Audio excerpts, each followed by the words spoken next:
Yo, what is up, ladies and gentlemen? Welcome back to the channel and welcome to the first role as a brown belt. I'm actually going against black belt Joey, and if you remember from the very first video that I did on the channel, he was a brown belt and I was a purple belt, and now we are brown and black belts. So this is kind of honoring him for getting his black belt, and kudos to me for getting the brown. So right here, he pulls into a half guard position. I'm able to get into a knee cutting position. I X pass, and now what I'm going to do is I'm going to be very, very methodical and get into a leg dragging position right here. I'm going to use my right arm to staple his leg down to the mat, and now I'm in the leg drag, so I kind of just step over and pass into the side control position here. And what my goal is in this entire roll is to not use the over under. I want to be as fluid as possible, use his moves against him, and kind of like flow with what he's giving me. So right here, I control both the feet and I reset. There's going to be a lot of resetting in this roll. I'm really not trying to play any over under games or anything like that. Any of the games that I normally play, I want to try something different. So right here, this would be where I normally would go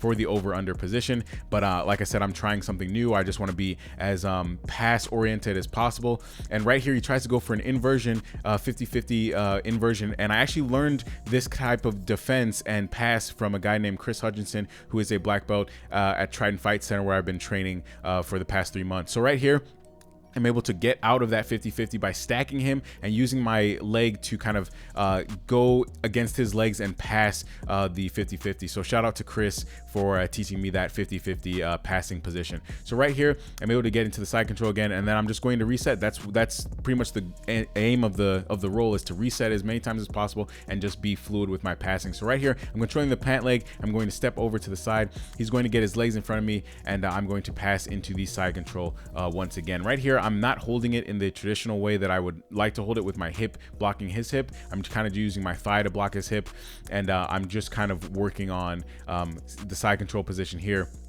And what I'm trying to do is just be as fluid as possible. As you can see here, he starts to recover the guard, and now I get into a back taking position, but I'm not really trying to take the back. I kind of put my right knee into the pocket, and here I staple his leg and stop his Granby roll.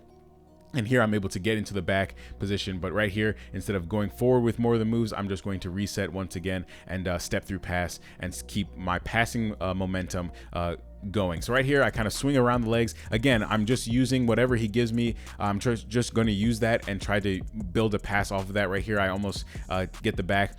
He's able to turn into me, and I turn it into a combat stance position right here. Just take a look at the clock to see how much time we have left. And right here, he tries to get that lasso in, and what I'm doing is just being as heavy as possible, but also trying to be light on my feet, if that makes any sense. So he's really good at the lasso guard and inversions. So what I try to do here is I stop the inversion. He's almost able to come up, but I'm able to turn that into a double leg, get the takedown, and start working to the back. So right here, now what I'm going to do is, now that I've got control of his hips, I'm using my right leg to pin his legs against each other, as you can see right there. And what I'm going to do is just slide the leg over and try to start working to his back position. So what I'm trying to do now is just stay heavy as possible and let him give me something that I can use to turn it into a pass. So right here, I'm going to slow it down because he actually does a very good job. I didn't get my left knee in, which should be the bottom hook. I'm not doing a very good job right here, and he's able to kind of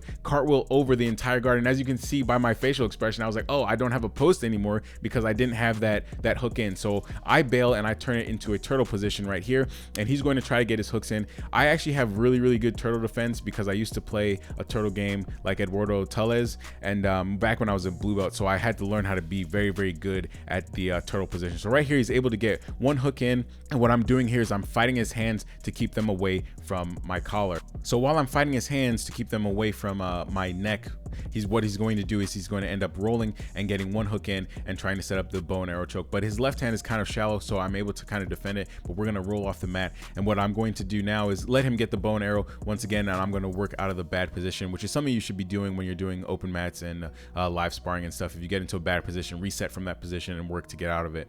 So right here, he's going to set up the bow and arrow once again, and what I'm going to do now is I'm going to turn and get to my knees. And what you can't see from this angle is that I'm fighting his grips to stop him from getting any type of choke. he's going to try to come up and get the full-on back position because his leg is almost there, but I'm able to kind of grip the underside of his leg and bring him down in kind of like an over-under position. And now he goes to the front headlock position, and I'm going to be able to fight out of it. Now right here in this combat stance, this is a position I would go for the over-under because I can dig my hand under his left leg. But what I'm going to do now is step close to him, hit the X pass, and get into kind of a front headlock position. Like I said, I'm not really going for any over-unders in this entire roll, so I'm working on new things. So right here, I'm able to grab his lapel, force his hand in, and I'm going to do like a rolling loop choke, but I don't complete it properly, and he's able to roll and get out of it.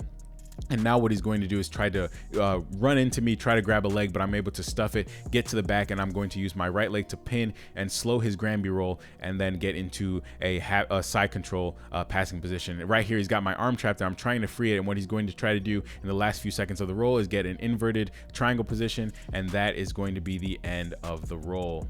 So right here, the takeaway that I'm going to emphasize is being able to disengage completely from a guard passing situation. As you can see here, I backed away completely, disengaged all my grips to re-enter the guard passing position. So don't be afraid to disengage and reset. Right here, Joey's able to kind of cartwheel over my leg. So when you're in that back taking position, get at least one hook in. That's going to be your lifeline so you don't get reversed like I did here.